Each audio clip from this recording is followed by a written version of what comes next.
अस्सलाम वालेकुम everyone, welcome to my channel मेरे ख्वाब और इसकी इस्लामिक ताबीर। आज एक नई वीडियो लेकर हाजिर हुई हूँ जिसमें आपको बताया जाएगा कि ख्वाब में सुराख देखना कैसा है। चलिए शुरू करते हैं आज की वीडियो। ख्वाब में होल यानी सुराख देखना।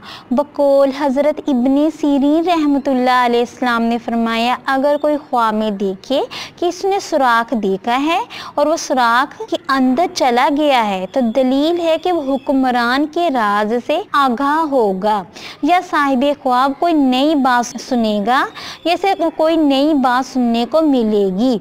और अगर कोई देखे कि इसके जिस्म में सुराख है और इससे खून जारी हुआ है तो ये नुकसान होने की अलामत है। हज़रत जाबर मगरबी रहमतुल्लाह अलैहिस्सलाम ने फरमाया, अगर कोई देखे कि इसके जिस्म में सुराख है तो दलील है कि वो अपने खानदान से अमन में होगा। और अगर कोई साहिब ख्वाब देखे कि पत्थर में सुराख उसने देखा है या इसने पत्थर में सुराख किया है तो दलील है कि इसका ईमान मजबूत होगा और वो दीन इस्लाम में तरक्की और कामयाबी पाएगा, नीज इसकी दुनिया और आखिरत संवर जाएगी। और बास अहले तबीर के मुताबिक साहिब ख्वाब को नुकसान हो सकता है। उम्मीद करती हूँ कि अल्लाह तबारक ताला आपका ख्वाब आपके हक में बेहतर करे और उम्मीद करती हूँ कि आपको ये वीडियो अच्छी लगी होगी तो इस वीडियो को लाइक शेयर एंड सब्सक्राइब करें।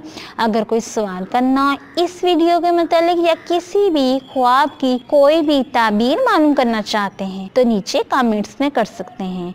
Thanks for watching and supporting video. Allah हाफिज़।